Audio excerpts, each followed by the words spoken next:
Testing for Doug in the Corn Palace.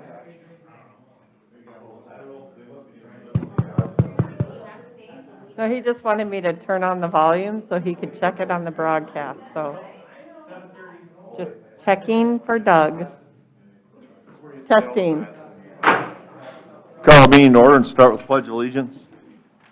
I pledge allegiance to the flag of the United States of America and to the republic for which it stands, one nation under God, indivisible, with liberty and justice for all. Invocation by Northridge Baptist. Happy birthday, Pastor. Thank you. Thank you. Appreciate it. Let's pray together. Dear Heavenly Father, we come before you tonight at the beginning of this meeting just to declare our need of you. We're so thankful for this city, for the leadership you've blessed her with. And Lord, we're grateful also for your ongoing protection over our community. And we pray for those that might be suffering illness at this time. And Lord, we also ask that you just bring healing to them. So may tonight's meeting be one where our hearts are connected to you, Lord, that we would know exactly what you want us to do, that you'd reveal your will to us, Lord. And we just declare our need of you. Thank you for your hand of care and blessing over Mitchell and the surrounding area. And we just ask for your leading and guiding tonight. I ask this in your name. Amen. Amen. Thank you. Roll call. Sabers. Here. Rice. Here. Dosher. Here. McCardle. Here. Barrington. Here. Allen. Here. Charts. Here. Smith. Here. We have a quorum. Approval of consent agenda items. Items appearing on the consent agenda may be removed by a city council member for discussion at the beginning of the formal agenda items. Is there anything you wish to remove?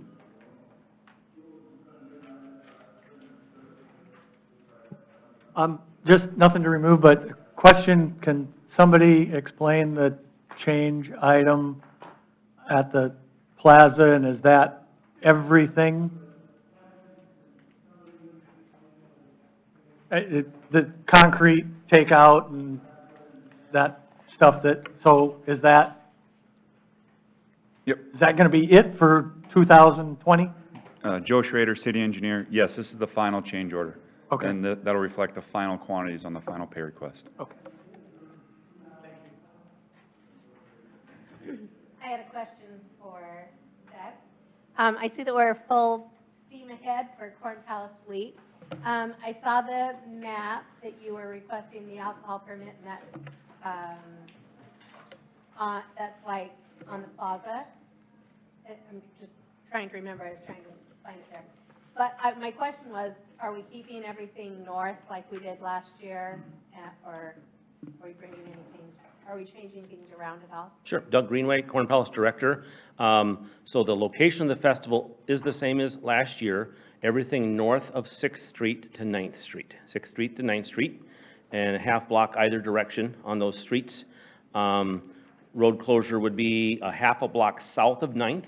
We made some concessions to businesses this year, so they can turn into Slumberland, they can turn into Napa, they can turn into TMA, and then we're making some extra concessions for Graham Tire with signage to direct those folks to their location and to enter their back entrance. We will use a portion of the Slumberland. We did a trade out of concert support and tickets rather than paying for that. And then there will be nothing south of 6th Street this year. Nothing south of 6th Street. Correct. And which means the 5th and Main parking lot will remain open for concert and event parking. Anything else? Doug, being you're up there, we talked this afternoon. Do you want to kind of explain how you're going to have with the concerts out there with people to get in? I can do that unless you want to wait till I do during the permitting process, but it's up to you. You can do it. Okay. So yeah, we're moving our concert outdoors. Obviously, given our situation, it was difficult to ask someone to sit in a seat next to someone. It's difficult to ticket a venue, leaving blank rows and how many are in a group and so on. So in order to get folks to come to shows, we figured our best option was to move outdoors. And with our plaza, even though with the entertainers we have, that plaza stage is not big enough. Even though we just finished it and it's wonderful, an Oak Ridge Boys, an Aaron Watson doesn't fit on that stage. No large band will. They need 40 feet, their requirement. So we're bringing the stage in the south parking lot, the plaza parking lot, The stage will face to the west-northwest. We will enclose the area along Lawler Street with semi-trailers. To block that view, we'll have a security fence along the Masonic Lodge fencing across the alley, and then we'll have a curtain that will be pulled across between the Corn Palace and the Scoreboard Pub and Grill. We'll bring all concert folks in through the Corn Palace main entrance, direct them to the right, and then out the doors to the south into the concert area. But we'll also have the music will be being played in the Corn Palace via our sound system, and we'll have video on our screen. So if for some reason it's too warm, they want to go sit down inside, they can do that and still hear the concert very well, and they'd be able to see what's going on out there, or they can go outside. Just the one show is ticketed seating, that's the Oak Ridge Boys. The others are general admission, bring your own chairs. We will have bleachers, we will have bar top tables, we'll have the wooden spools, that kind of thing for them to stand around, but we're asking folks to bring their own chairs. We will not set chairs up and connect them like a traditional concert. And we've had a couple changes in our concert lineup, but we're going to fill, and it looks like we'll have 4 nights of entertainment. Actually 5, because Sunday night, I take that back, 6. The James Valley dance that normally is on Tuesday night will be held in the Corn Palace. We can do that safely by setting up tables, chairs, the dance floor. We're talking a couple hundred people for that. And then we'll use the inside venue for our what we call our free stage, while the other stuff is outdoors. And then Sunday night, we have a full day of Sunday, we have a full day of entertainment too. And I can speak more to that here in the next board meeting, but we'll go from 10 a.m. till 9 p.m. on Sunday, and that'll be inside the Corn Palace with small groups. So. Do you want to tell us what the other nights of? Sure. Some of the changes. James Valley Dance is on Tuesday night with the Texas Jammers Summer Reunion playing. Wednesday is the Oak Ridge Boys with an opener, Sherman Linton. Thursday is Aaron Watson with the opener, Weston Frank. Friday are 2 bands, the Rusty Ryerson and the Forever Young Band, followed by Adam Pope and the Monroe Sun Band. One's out of Branson, one's out of Nashville. They're very regional bands in those areas, play to literally thousands of folks at their shows. And then Saturday night, we had Restless Heart Blackhawk, and just this weekend, Blackhawk did cancel their show due to COVID concerns, and we're filling them. We've just got approval literally in the last half an hour for Sawyer Brown, who was a good fill, and everything being equal. So we still feel good about our Saturday show. And then Sunday, it's a gospel show with Adam and Amy Pope from 10 to 12, square dancing, country line dancing and lessons from 12 to 3, Polka Fest with Barefoot Becky and Ivanhoe 3 from 3 to 6, and then the South Dakota Country Music Hall of Fame players from 6 to 9. And that'll be a $5 all-day ticket for Sunday. So we've got a good lineup. And we're hoping we can do it safely. With the outdoor shows, people can spread out, and we've got about 16,000 square feet. So at those numbers, we could be 1,600 people and have 100 square feet per person in those terms. Then we would still have the inside of the Corn Palace if they needed to move inside. So, Doug, I was asked to ask about, so if I bought Blackhawk tickets and they're not going to be here, can I get a refund? Yes, if a concert's canceled like that, like we had with Whiskey Myers, that is a refund of ticket price. Obviously, this is literally the last 30 minutes, so you're hearing it for the first time. And it might change between now and then again. It's possible, but yes, the rule is if a concert's canceled, you refund the ticket price. If it's still being held, like Oak Ridge Boys moved, we changed the concert, but still being held. And there has been some concern over that, but it's pretty standard practice that if the event's being held, the ticket is good, you don't refund it. And that's been some hard conversations, but we've had to stay firm on that for a lot of reasons. Anything else? Thank you. We'd invite you all to watch the advertising and come to a show. Thank you. Anything else?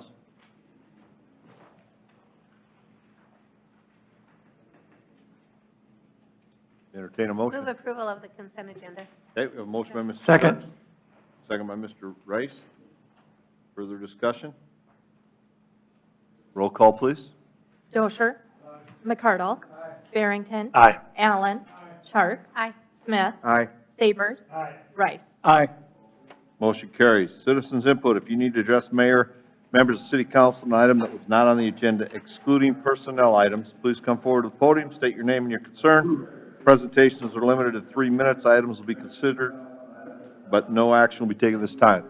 Who wishes to address council?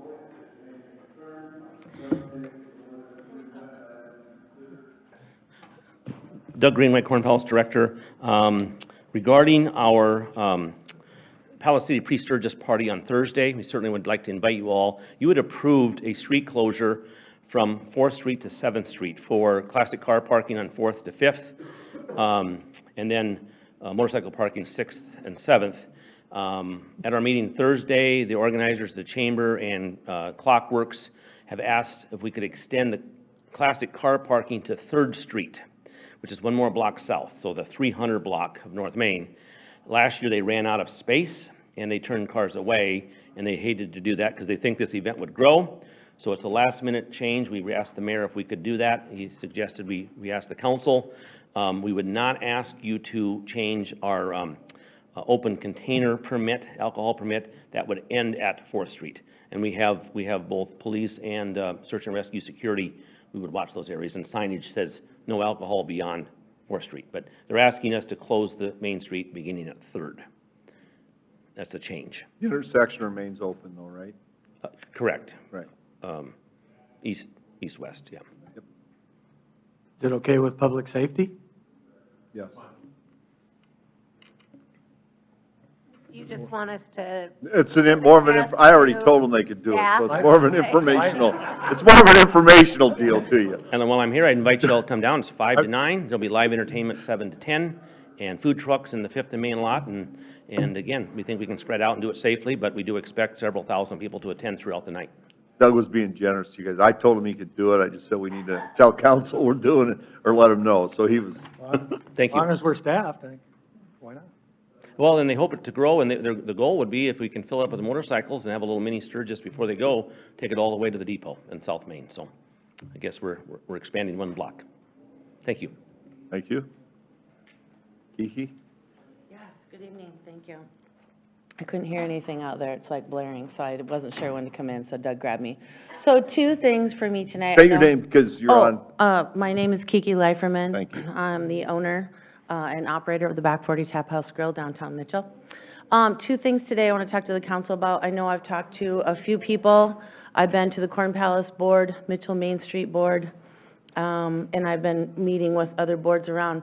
So want to just have a conversation about, we don't have a lot of things in our policy about how we communicate with businesses when we close streets. I'm talking about everything, special events, when we do the roads, take care of maintenance, whatnot. And that's been my conversation with all those boards. So I want to start having a conversation with you about what can we do to get together with those businesses. Do we make an email chain? And this is what's happening, 24-hour notice when I'm open, with 16 people with jobs and the roads closed isn't enough.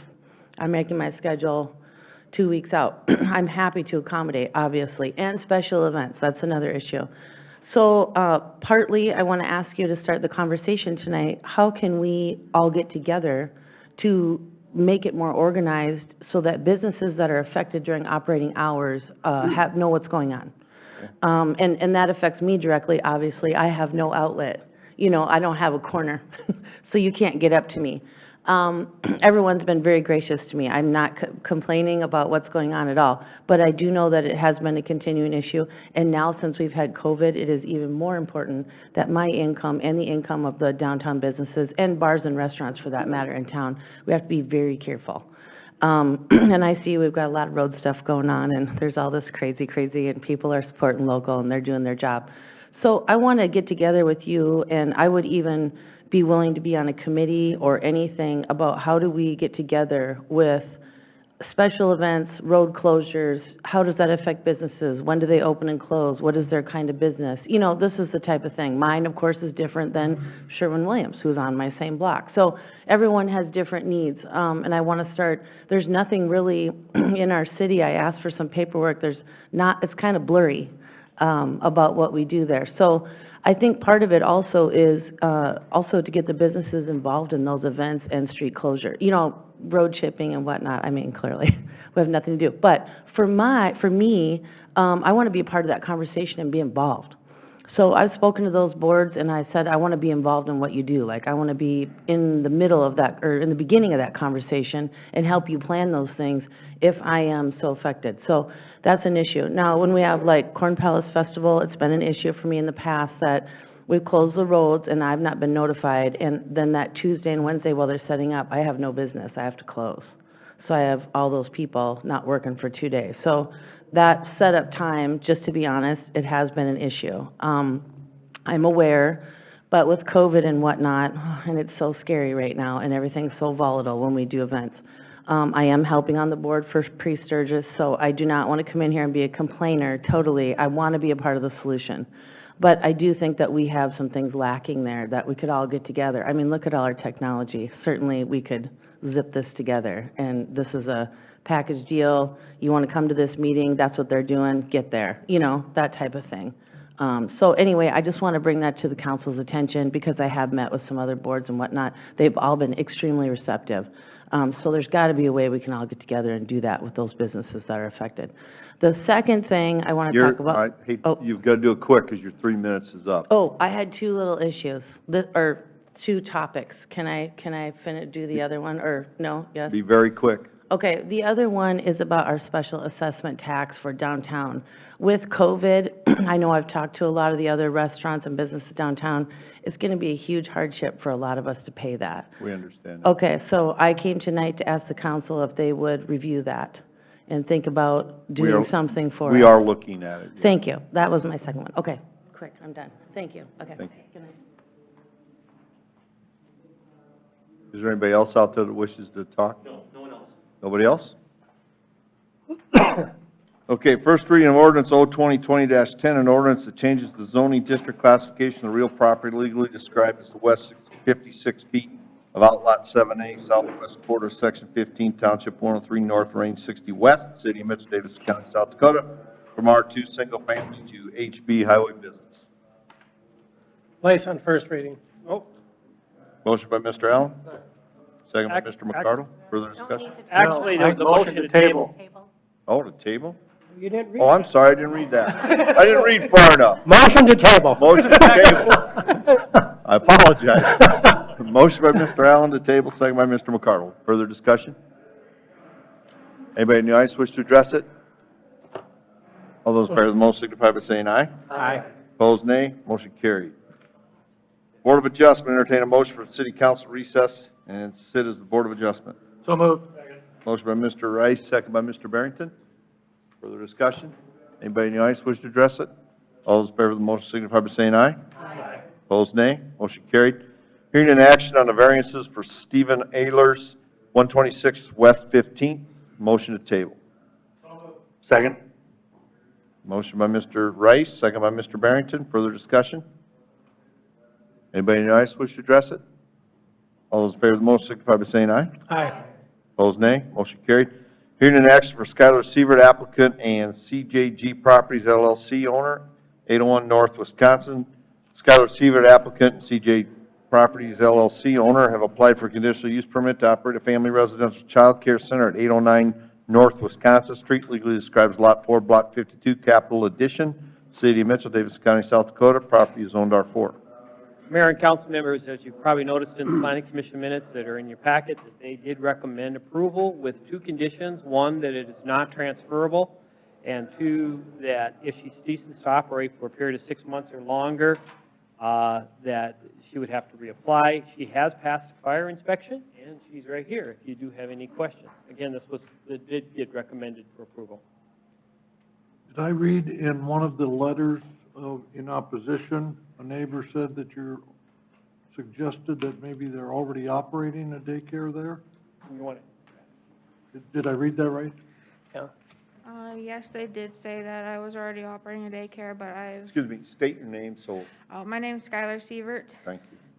and they said that I already operated daycare, but I've babysat my friend's kids a couple times, and I'm wanting to open up a daycare to get more kids. And there was a other letter that said there was a hit and run at my house, and that was just someone that was visiting, and I never refused to give out information, so. And then I already talked to the neighbor that it actually happened to, and they took care of it, and everything was fine now, so it's not a big deal anymore.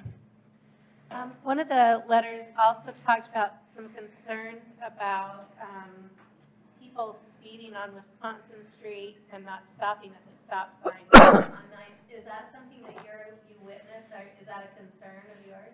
It was a concern, but it's because of the construction, and that street is a detour right now.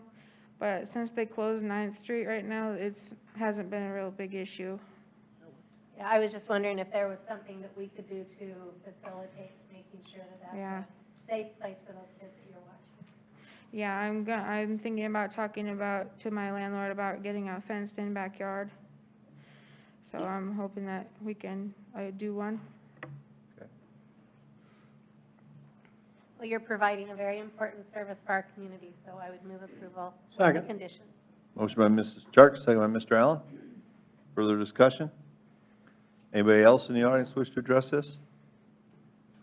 All those in favor of the motion signify by saying aye. Aye. Opposed, nay. Motion carried. Thank you. Thank you. Action to set the date for Board of Adjustment hearing 8/17/2020. Mitchell Sand Venture LLC have applied for a conditional use permit for a quarry, explore, and extract minerals at the property located at 4350 North Main Street, legally described as southwest quarter, except lots H1, H2, WHY, I'm not sure what that is. Section 3, Township 103 North, Range 60 West, Davis County. Property is zoned urban development.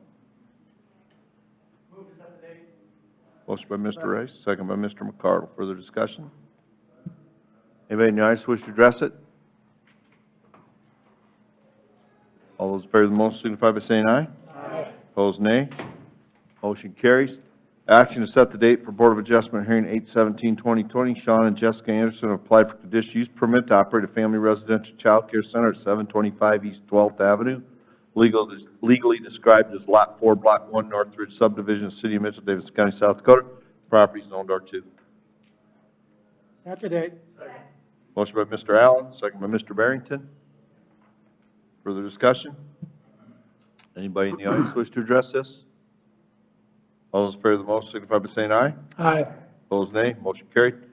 Reconvene City Council. Entertain a motion for the Board of Adjustment to adjourn and City Council reconvene in regular session. Motion by Mr. Rice, second by Mr. McCardle. Discussion? All those in favor of the motion signify by saying aye. Aye. Opposed, nay. Motion carried. Action to award bid for MAC Ice Arena Roof Repairs Project 2020-36. Mr. Schrader. Joe Schrader, City Engineer. Bids were opened on July 22nd in City Hall Council Chambers. One bid was received by Mueller Lumber Company, total amount of $118,785. There are 4 different bid schedules. The project consists of repairing a leak on the south side of the roof due to ice jams during the winter. And we do recommend approval to Mueller Lumber.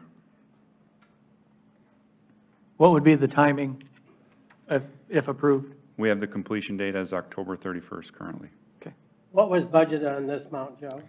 The total project budget was $173,725. After the project bid price and professional fees, there's a contingency of $29,640. Very good. So we're under the budget. Yep. So obviously, motion by Mr. McCardle, second by Mr. Barrington. Okay, Mr. Smith? Yes, thank you. Obviously, we all know, but maybe others don't, is we've been having the water and ice and so forth issues when it melts in the spring, and also if there's a warmer winter and some of the water starts melting off the roof, then we've got issues and basically have from the very beginning. I'm glad we're getting it fixed, but I'm a little perplexed. It's not that old of a building. Do you think there was a flaw in the way it was designed, Joe, as an engineer, or do you have any explanation that it should work, but it didn't?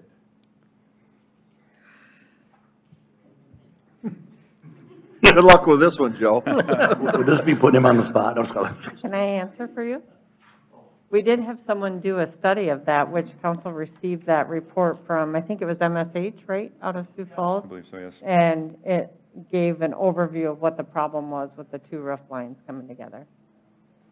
So when this is redone, will any flaws that may have existed previously be rectified? They should be. It was redesigned by MSH. And they've already been working closely with Moeller Lumber and talking about Moeller Lumber thinks there might be some better things they can do, and they've been working with MSH to make sure they get the best product possible. They can work on this as soon as possible, or when will they start? Yeah, it's my understanding they'll have no problem being done by October 31st. So it sounds like an initial flaw design. I didn't get an answer, but it kind of sounds like it. But That's my quick assumption. anyway, one bid, Joe. Are you comfortable with the number? Yeah, the way it came in? it was under MSH's estimate. Okay, we have a motion and a second. Any further discussion? Move to accept the bid. We already got it. Oh, we did that, okay. They kind of did it while others were talking, so Mr. McCardle made the motion and Mr. Barrington seconded it. Anybody in the audience wish to address this? All those in favor of the motion signify by saying aye. Aye. Opposed, nay. Motion carried. Action to award Corn Palace Dome and Turret Rebid Project 2020-34A. Mr. Schrader. Mr. Mayor, Council, bids were opened on July 22nd here in City Hall Council Chambers. One bid was received by Michael and Pamela Bathke for the prices of Corn Palace Dome, $1,600, turret number 1 and turret number 2 at $260 apiece. The total bid, $2,120, and we do recommend approval to Michael and Pamela Bathke. Okay. What do you plan on doing with them? We have an idea that is something fun, that would be positive and a win-win for Mitchell. I cannot divulge all the details because, of course, it takes a lot to make the plan to come together. So that's what I can divulge at this time. Okay. Move to award the bids to Bathke's. Second. Motion by Mr. Allen. Who's the second? Mr. Rice. Thank you. Okay, so we have a motion by Mr. Allen, second by Mr. Rice. Further discussion? Anybody in the audience wish to address it? All those in favor of the motion signify by saying aye. Aye. Opposed, nay. Excuse me, motion carried. Action to approve the Corn Palace Festival Plaza Stage and Beer Garden Consumption Permit, Noise Permit, and Parking Lot Street Closures. Mr. Greenway, I'm guessing you're talking to this again, or not? Doug Greenway, Corn Palace Director. You've already approved the street closures for that. The change was for festival, because we're going outdoors beyond the scope of the plaza to the plaza parking lot and the scoreboard parking lot. We needed to amend that, and that will allow us to create that self-contained area I spoke about, and that's the reason for the application change. But there were no other changes to that. I take that back, there was one other change. So the yellow area on the screen, originally 7th Street, the Lawler Street between 6th and 7th. 7th was already, that was closed. We went one block further south. And the reason is because the stage will be in that driveway, right in that parking lot right there, and we will be putting some semi-trailers there, like I mentioned, and the entertainers need to be able to get in and out there. The other thing I'd want to mention is, I mentioned we're blocking off the alleyway. That will be open during the day, as will the plaza, for our tourists and for commerce to go to the scoreboard and do their business through that alley like they normally would for deliveries and that kind of thing, and then we'll seal it back up, and then of course we'll have entrances for emergencies. That will allow our emergency responders to come down the alley and easily get in there as well. Any questions? Thank you. Move to approve the Corn Palace Festival Plaza Stage and Beer Garden. Motion by Mrs. Turk, second by Mr. Savers. Further discussion? Anybody in the audience wish to address it? All those in favor of the motion signify by saying aye. Aye. Opposed, nay. Motion carried. Action to approve James Valley Community Center North Wall improvements. Mr. Schrader. Joe Schrader, city engineer. After we completed the interior project with pits, shortly after we found a leak on the north wall that's unrelated to the project. It sounds like it's something that might have been happening for a while. We believe that the rainwater, when it's raining in on the north side of the building, comes in through the mortar and gets inside and has been catching on one of the new window wells, and they did find mold. Pitts Corporation was making improvements to fix the mold, and then Larry Jerza recommends repointing and sealing the north wall, and that should alleviate the issues coming through. We do have a quote from Nick Heisinger to repoint the building for roughly $3,000 with professional fees, and that quote, we should be under $4,000 that we're requesting, and we do recommend approval.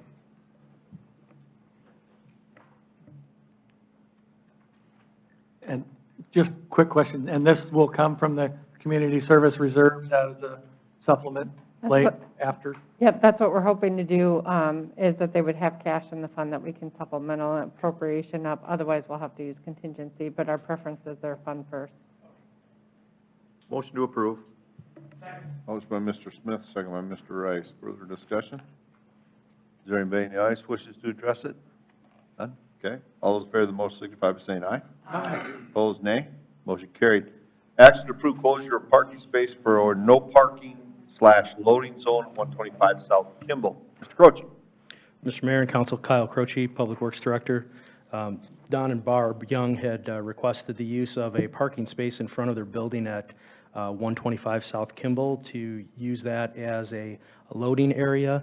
They have a small garage fronting the building, and that they're not able to get to it, and they're not able to unload and load into the building because the parking space is usually occupied. So they're asking for that, that closure of that parking space.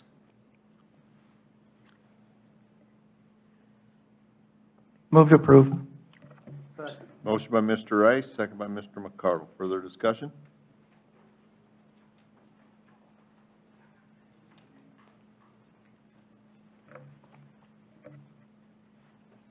You have something to bring up on this? I'm just next. Oh, I thought you had a discussion item. Sorry. No, I'm just next. All right. I'm just prepared. All those in favor of the motion signify by saying aye. Aye. Opposed, nay. Motion carried. Action to approve agreement A20-2029, additional storage for Axon body camera system. All right, Mr. Coster. Hey, Mayor and Council, Mike Coster, Mitchell PD. The reason I'm here tonight, we have our Axon body camera system, which also runs the cameras in our patrol cars. Our initial contract allowed us basically 2,000 gigabytes or 2 terabytes of storage space.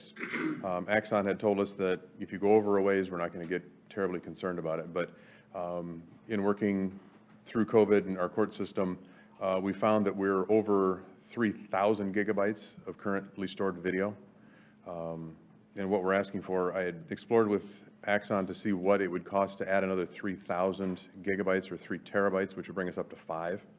And that's what you have before you. For year 2020, they would prorate us. That would be $600 for the remainder of this year. And then, unfortunately, they do a contract for 5 years. That would add $1,440. It doesn't affect our current contract. It's just an additional stand, next to it type of a plan to add that storage.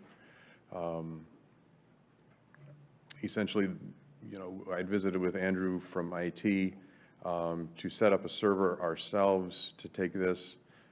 Even if it's the overflow, would be quite a lot more expensive than what we're looking at here.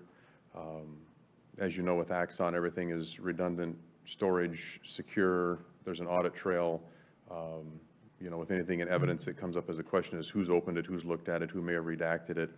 All of that is taken care of there, where if we tried to take that over ourselves, we'd also incur that type of a problem trying to solve that issue.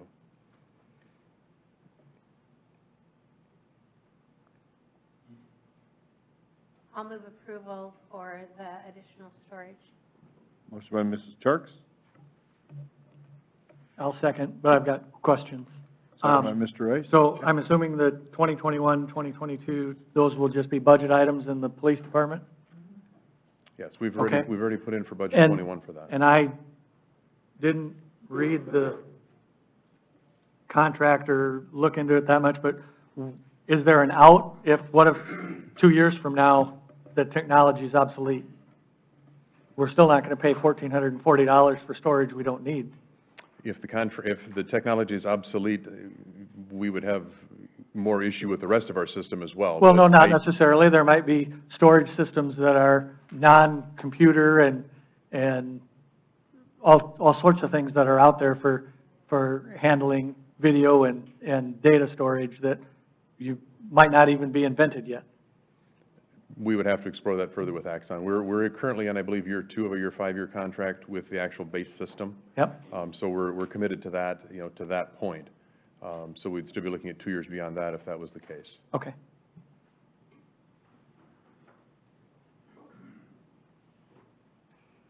Okay, further discussion? Is there anybody in the audience wishes to address it? All those in favor of the motion signify by saying aye. Aye. Opposed, nay. Motion carried. Action to approve agreement A2020-30, agreement for professional services for marina, jetty, and boat dock with Shrive Hattery. This comes back to the National Park Service, North Dakota State, study or work that they did on where to place a boat ramp. As you recall, you put $50,000 aside for that. This money is coming out of that $50,000, just to make you aware of that. Part of the reason we're looking at this now is because we have the opportunity for the National Guard to possibly do some work during the annual training on this, which would very much help us on our costs. The thing is, to do it, they need a design. So we would have to have a design to present to them to see if they can work on it. Take it away, Mr. Croce. I think Stephanie was going to play the video first. Oh, all right.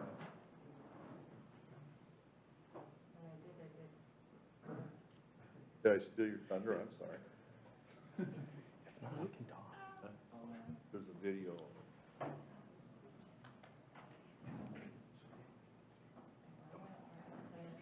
Not very long. You know, Mr. Mayor and Council, Kyle Croce, Public Works Director. So actually, Nate had asked me to do sort of an intro on some of the things that we're working on. It's not just lake improvements, but we're also doing working with a number of organizations for near lake and in lake solutions. There should be. Sorry, I didn't know how to move it to a different screen. We needed Justin to help.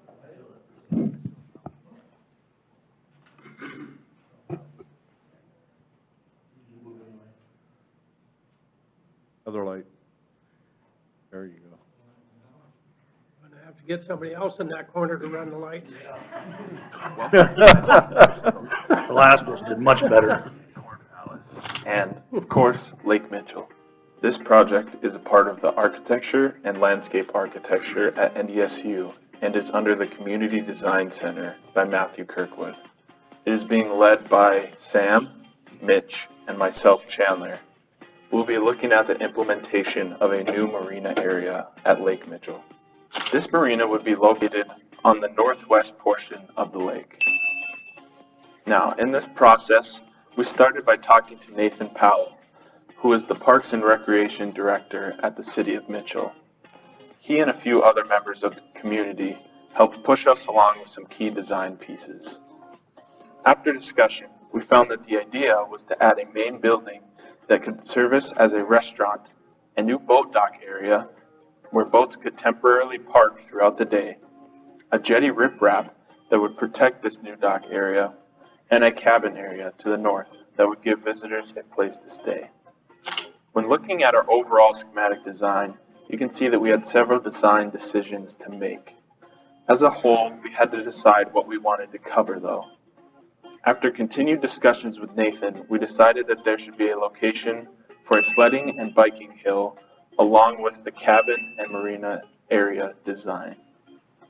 We decided that we would not focus on the hill at this point in time though. Now, the cabin area would be an area that we wanted to put considerable design work into.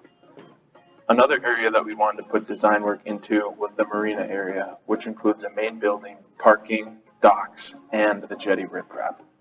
Jumping into the marina plan, there are a few components in the marina area that we'd like to look at, one being the new jetty riprap.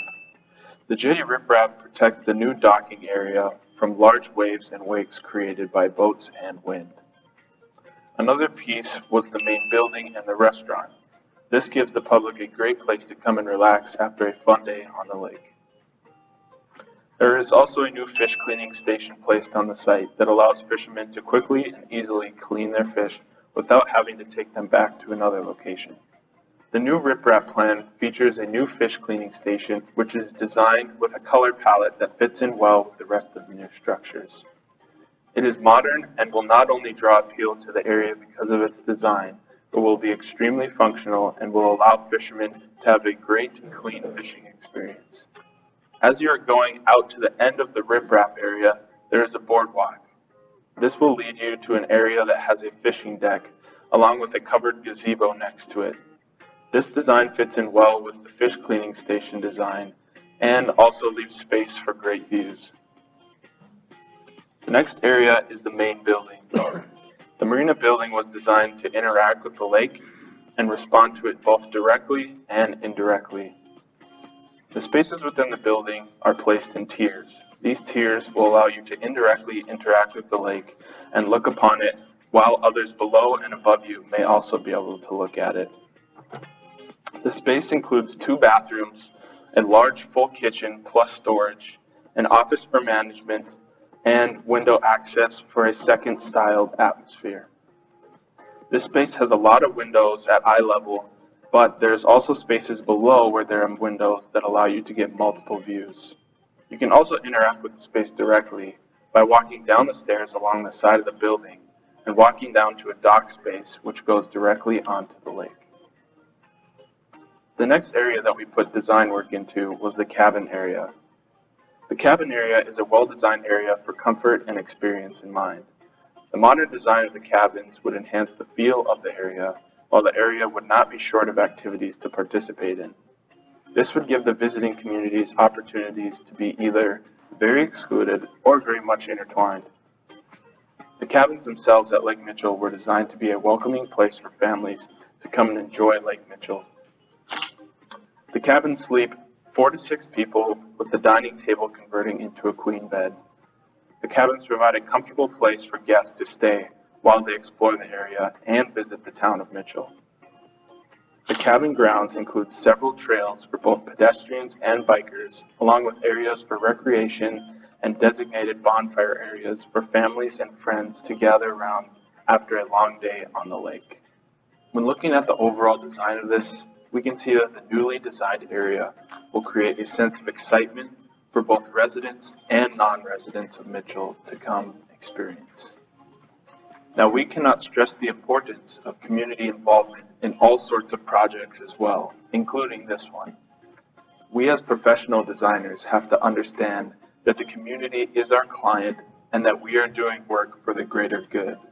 And this is our call for the community as well, to get involved, let your voice be heard, and share your ideas. We look forward to seeing you at the lake.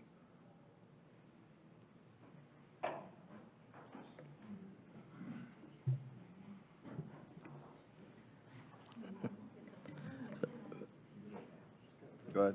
Mr. Mayor and Council, Public Works Director Kyle Croce. So Nate wanted to talk about some of the things that we're already working on, both in lake and near lake improvements.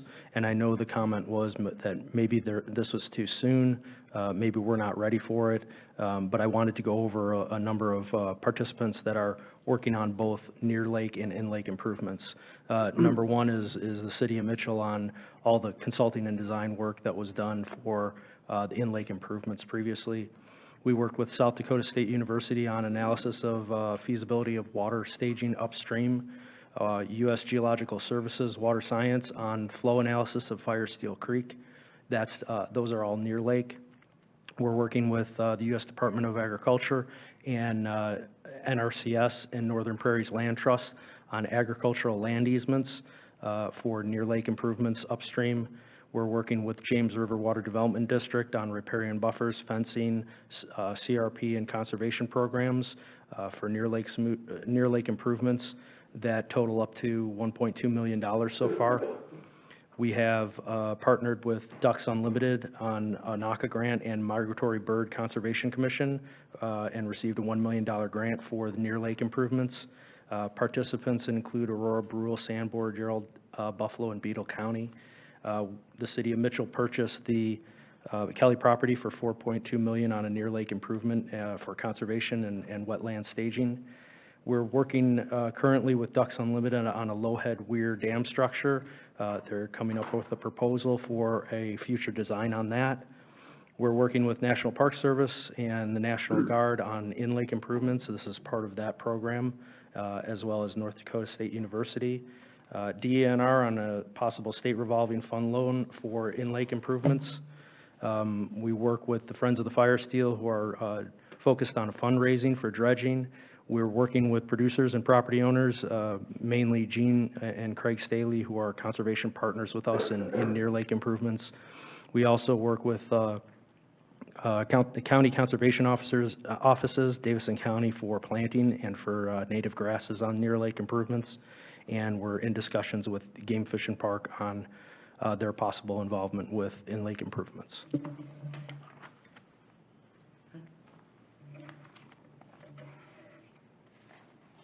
Thanks, Kyle. So we were set out with NDSU to actually, I'm sorry, Nathan Powell, Parks and Recreation Director. We set out with NDSU to develop a master plan. We were hoping to have that done by the end of the semester, but COVID kind of put a halt on it. We're rescheduling the timeline, but we were able to get the marina to us today, so we can start looking and doing some planning ahead of time. Now's a good time to get started because we're looking at maybe 2021 for maybe the National Guard or some others to come in and help us do some work on a spoil site, and we can use that material to build the jetty. If not, maybe 2022 would be the latest, hopefully, that we could get started. But we want to make sure we're getting our design work done.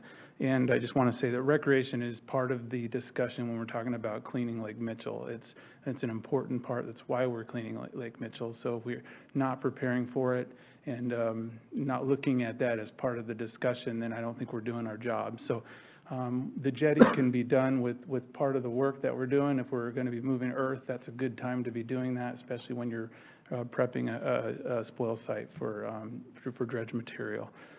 So that's why that's first right now. I think it's one of the first things that we need to do as we're looking at the overall project. We've kind of set part of the overall plan for Lake Mitchell, but we have some other things down by the campground that will be coming to you once we can get some students back to help us with this project. I don't know if I'm missing anything, Kyle, if you have something you wanted to. Yep.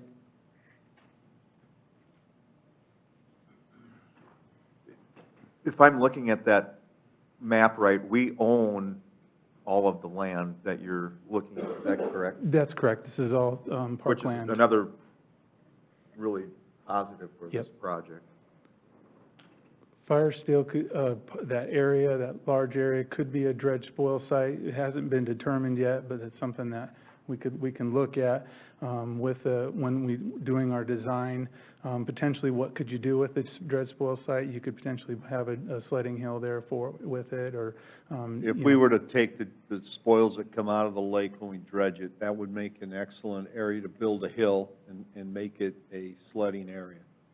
How do you prevent the phosphorus from leaching back in if it's right next to the lake? Plant life. Yep, they seal it up. Kyle, yeah, go ahead.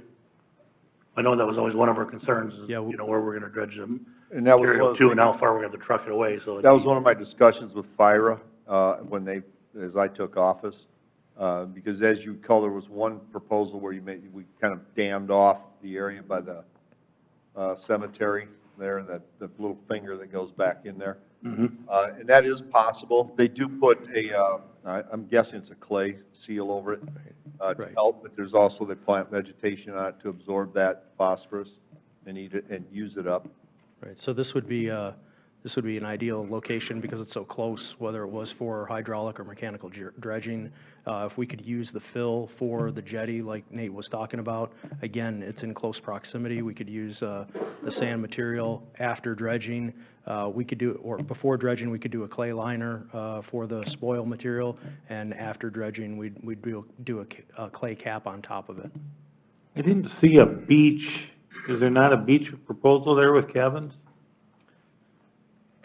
The beach would stay, we would keep the sandy beach. As far as a beach area at the marina, not in the design right now. Really? Yeah. Well, currently we have 2 public beaches. I understand that. Right, So so. you got cabins, and I mean, when people stay in cabins, don't they want to use it? That cabin area is pretty steep right there. You would have to put it over by the marina where it's more, has that shallow and You'd have to put it back gradual where the slope steps there. are at. Years ago, there was Yeah. a beach that would be steps. I don't to know. the east of where you're proposing to put the lot, the building. called So, the so steps. there is a possibility of doing that, and we could look at that. I think the discussion was kind of modeled after what you see at state parks where the cabins are up in the campground area, but the beach might be located elsewhere. Yeah, that's what I was gonna bring up what Stephanie just said. Usually I at the- do a lot of camping, and the beach is never right by the campground. Yeah, but it's walkable. You can do walkable. Yeah, there'd be Most no, of our- there'd be most no of our travel. walkable beach from here. I disagree, because down in Yankton, all their cabins are right there, and it's all beach. And that's why you stay in the cabins, and use the beach. If you stay at Chief White Crane, you ain't walking to the beach. What's that? You ain't walking to the beach if you're over there by Pearson Ranch. You're gonna be driving to the beach. Plus, you're gonna walk roughly about 2.5 miles, which would be about the same walk over to Sandy Beach from here. And are there trails connected, the bike trails, bike and walking trails connected between the jetty and all the way over to Sandy Beach? That's correct, yep. The trails do go around to the beach. How long of a stretch is it? You hate when I ask, how long of a stretch is it? It's a ways. If you were to go around, I don't think it'd be 5 miles, but it's probably 3. The best beach location would be east of the boat Yes. docks, and we haven't planned anything for that area yet. But we're also going to be looking at shoreline restoration as part of the planning, so we can look at. And one of the things too, if those that were sitting back here in council years ago, when we sort of declared the steps, which was a public beach, we declared it no more of a beach and moved it over to Sandy Beach and declared that actually a beach. So we moved it around. One of the reasons why that is because sand does not want to stay in this area. It wants to go ahead and move along. And Sandy Beach is just automatically created by the sand that comes through the area. But now with this jetty system, that might form a type of funnel area that holds the sand, which was one of the reasons why it got moved. And you never know, it might recreate what we've been losing. And there might be an area, like you said, west of or to the east of the marina to get some kind of a beach area back. I'm not opposed to it. I'm just saying that the reason why people didn't swim there is because there was never any sand. It was just solid rocks. You go to Sandy Beach, you walk in 10, 20 feet, you are in solid sand. It does not go away. It just keeps rejuvenating itself. It goes out a long ways. Yep. It'd be nice to see how it actually works after yeah. design and construction, because if there is enough protection, we may get, that limited amount of wave action and wind, and you actually have a protected cove that may be able to support a beach. And then one other thing is when the students were working on the cabin design, it was also discussed that it wouldn't necessarily be something that's just used in the summer because we do have a lot of winter recreation around the lake. So it'd be something that could ice fishing or cross-country skiing or the fat tire biking kind of stuff that happens in the winter too. So also think of it as just not a summer camping thing, but really year-round too. Kyle, you named off quite a few organizations and groups that are real involved in donating money and committing time and effort and money. What is the condition of the lake water this summer? Is it improved? I'm going to let Nate talk to that. No, we just went above our threshold this week, and we're right on schedule. Right at the end of July is usually what we've been, where we've been seeing the toxic levels get above our watch level. So we're right on the last 3 years. So it's no great improvements. We haven't done, we're in the process of doing things to make the improvements, but it takes time. So you're right, there hasn't been any great improvements yet. By next summer, we should start seeing a weir dam go in at the Kelly property, which will put a wetland out there to help start filtering water. And also, what I've asked Rocky Knipling to do is to come in and show an aerial view of all the landowners that are participating with James River on riparian buffers and fencing to get the cattle out of the creek and no-till operations. He's going to bring that in next month, so he'll present that to council, so we could see that there's actually more involvement on conservation practices. And as I've said all along, this is not an overnight fix. There's no way to do it in a year, or 2 years, or 3 years, or 4 years, or probably even 10 years.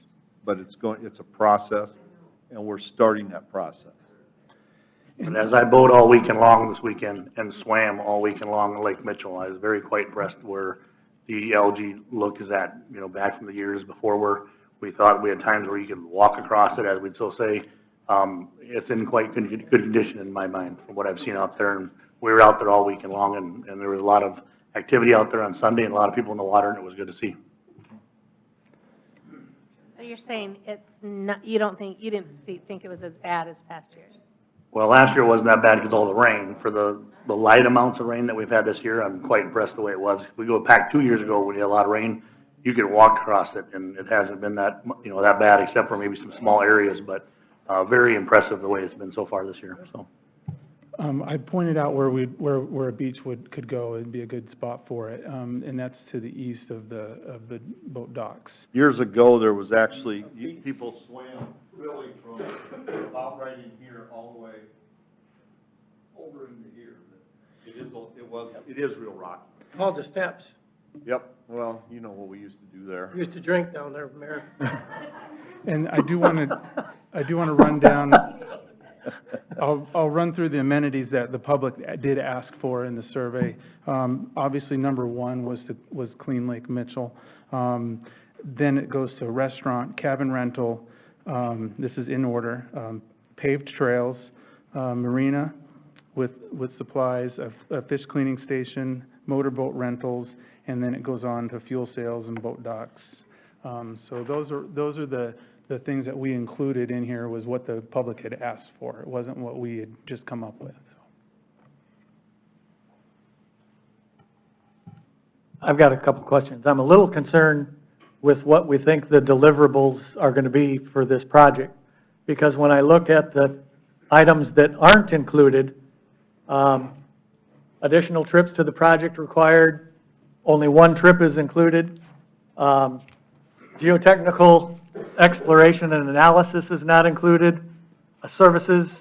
Additional services for National Guard work are not included. Analysis of pilings or findings, floating jetty, breakwater systems are not included. Investigation coordination required for permitting of the jetty project or future improvements is not included. Bidding and construction phase services are not included. And marina building and planning is not included. So what are we getting if none of those things are included? Can you tell me what that is going to include that is required for us to have in the next 12 months? Because we can't build anything with what we're getting. Well, because we won't have the design, and we won't have any bid construction documents, we won't have any materials. You will have a design, and you will be able to build it off there. You're just not getting the construction period services from the consultant. Really? You think we'd be able to bid? We think we could bid something? We're not bidding this, Mr. No, Rice. no. After we get this, we could bid something? We're not bidding it. We're taking it to the National Guard to build for us. No, that's not what it says they're providing up here. That's not what is included in the service. The National Guard was going to help, not do it. They will. The goal is, yes, we're going to take it to them. They need something to build off. Yeah. They won't put together what it looks like and how it goes together. They will take plans and give us if they can do it or not. They will build it if possible, if we can work it out with them. And we will work with the Army Corps to complete the permitting. So I'm still not sure what we're getting. This is the jetty. It would be the Yes, jetty. this is, yes, this is just the jetty, The jetty only the design. jetty, Yep. the breakwater. So What will be included in this document? Give me an example of 5 pages that will be in this document. So we would need an understanding of the length, the width, the depth of the jetty, what it's going to be constructed of, how much sand needs to be compacted. So that's the design part that we will work with them. If they need other information on depths and requirements for soft sediment, we can get those. We will be working with them on getting that information. That's a little confusing because it says, we assume the jetty design will be designed as a fill material cross-section with no piling or deep foundation systems. So to me, that they've already decided how it's going to be designed. So if it comes back and it's not that, then we have to pay to have it done again? No. So I'm kind of confused by the question, but I'm going through item number, is it 4 or 5? 5 of items not included. If you go to 2, it tells you what is included, though. It's got the... Right, but what somebody says is included and then a whole list of not included things leaves, to me, a whole bunch of interpretation about what we're going to get. So I reviewed this roughly 2 or 3 weeks ago. The way I look at it is they're taking this as a typical design.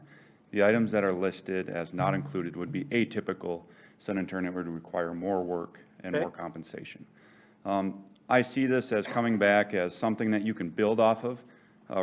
We request their design information enough so we can build the project. A lot of the times the city will take the designs and we'll go ahead and we'll do the bidding, and then the construction services as a service to help the city depending on our workload. Right. But as far as this contract goes, I didn't see any issues with the deliverable and being able to work with the National Guard to build the project. Because to me, it seems like simple earthwork moving.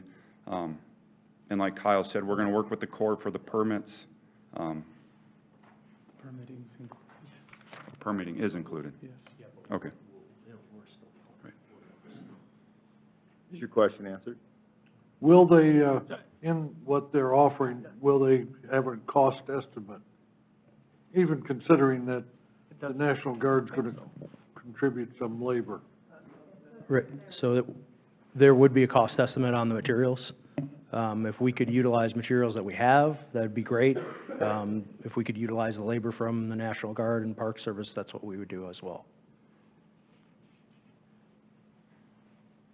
When would they have this done, Kyle? 6 months? I mean, what's the, with the engineering on this? 6 months, I think. So we're talking after the first year. Yeah. Yep.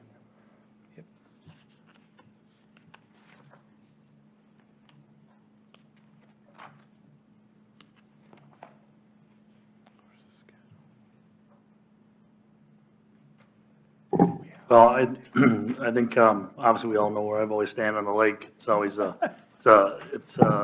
it's a step in the right direction. Again, we have a lot to do out there, no doubt about it, but I think the one thing that we got to focus on, besides obviously the cleanup of Lake Mitchell, is showing the community that we're going to keep on putting things in around Lake Mitchell. Everything from getting Sandy Beach to where it was at, to adding, obviously a restroom over there for those that have been using it during the summertime, and this is another small step. It's, we got multiple pieces out there, and we can't disavoid other pieces of it because we're trying to focus on one other big piece. I think we got to try to keep on moving all these pieces together to move in the right direction. So I'm going to make a motion to approve the agreement. Motion by Mr. Barrington, second by Mrs. Charles. Further discussion? Is there anybody in the audience that wishes to discuss this? Okay, better roll call vote that, please. I got a quick question, okay. Mayor, if that's okay. Sure.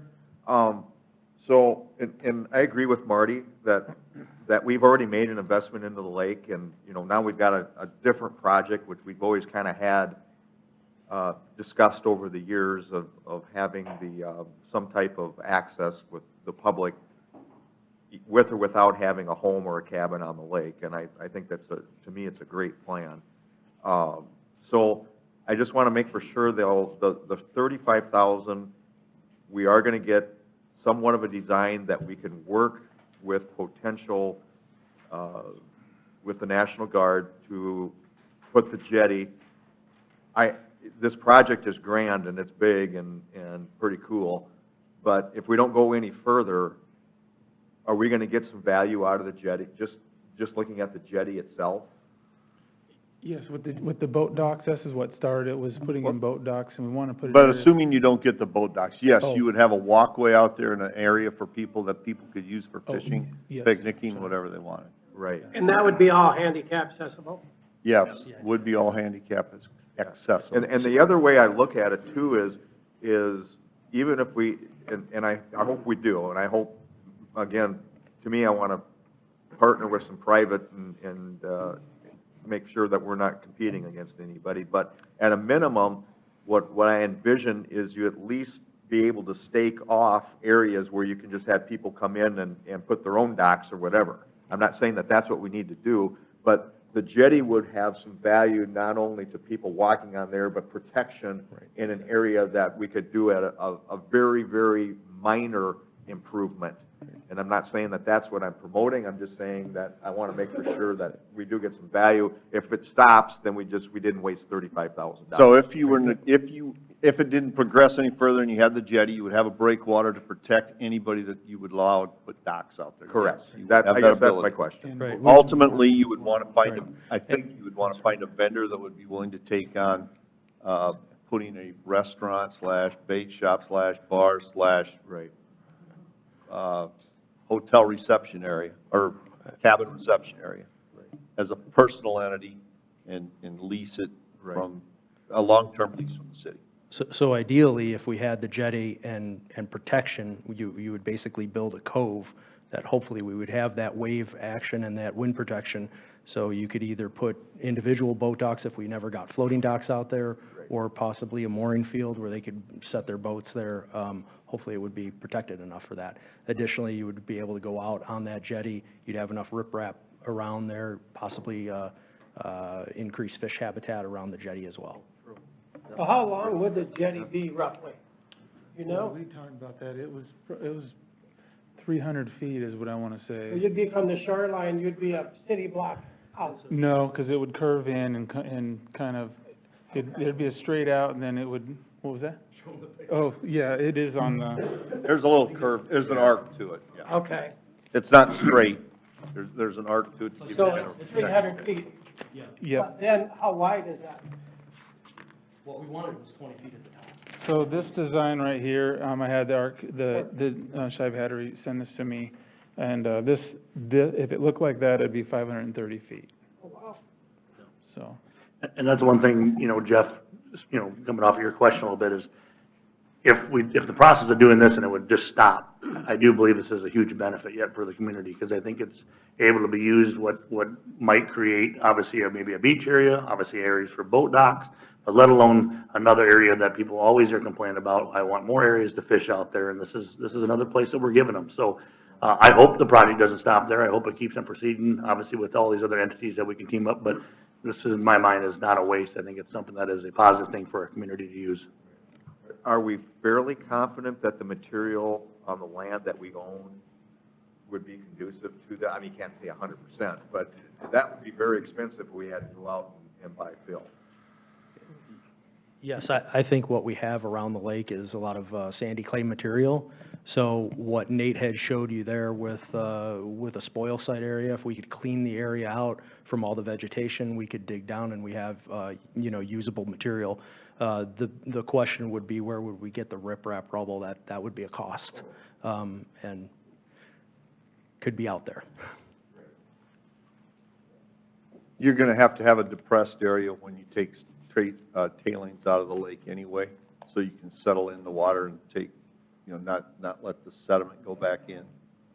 So, are we going to be able to somewhat design? You said with getting the material from that site may double as our deposit from the actual dredging. Is there going to be somewhat of some cost into getting that initially designed, or make sure we're we're pulling it outright, so then we're not doubling up on a job, that we're utilizing this for a reason, and oh, by the way, we're getting the fill for the jetty. Yeah, we requested that in our 2021 budget for, to look at that as our dredging site and to determine that before this moves forward, that is what would be where we would get our material. But if not, we could still get our material from there, but we wouldn't do it as a dredge spoil site. Okay. Yes. And I think part of that would also be analyzing other areas around the lake or any potential areas for spoil site material. Could be like the soccer field or north areas, but again, your cost is going to depend on your hauling.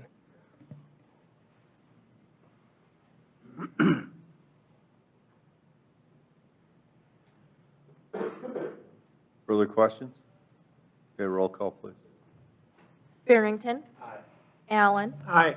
Sparks. Aye. Smith. Aye. Sabers. Aye. Rice. Aye. Dosher. Nay. McCardle. Motion carries.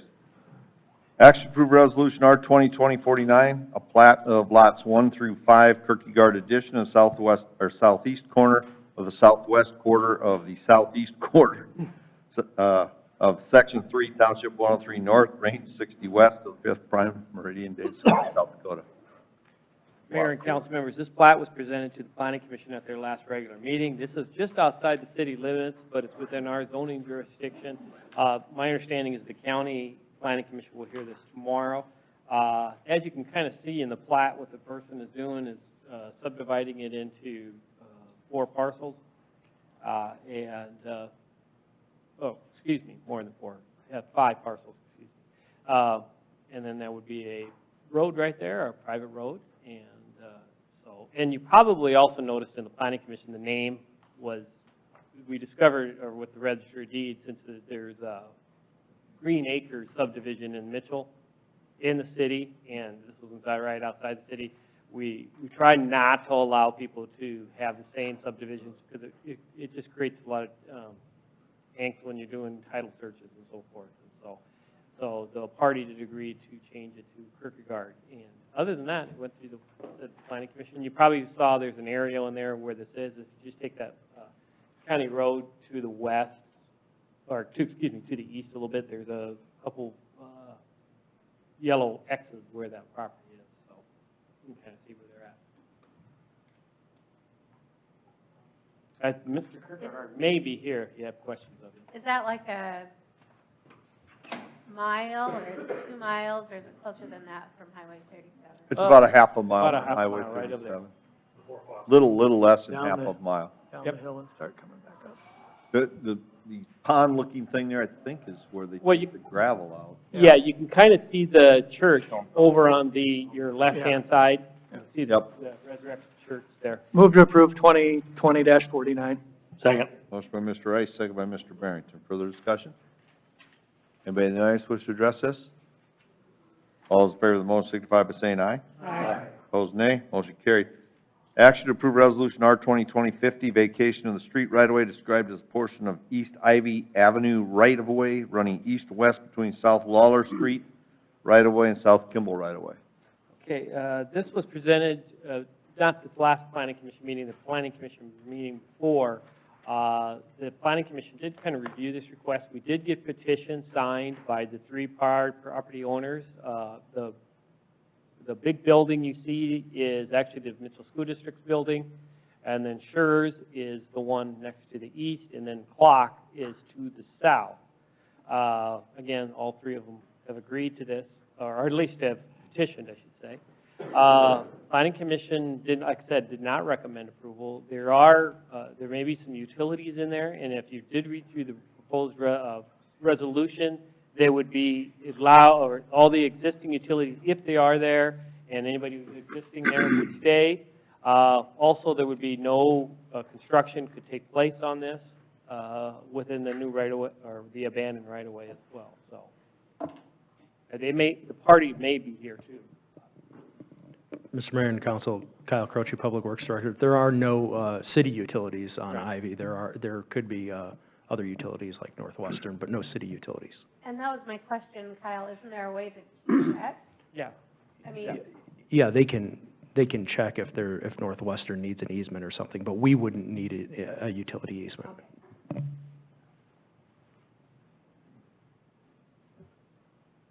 Again, parties may be here. Nobody's here? Okay, okay, well, that answers that.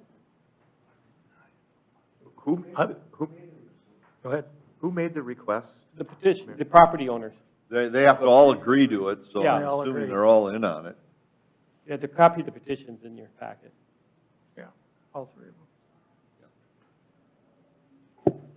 And the school signed off on it.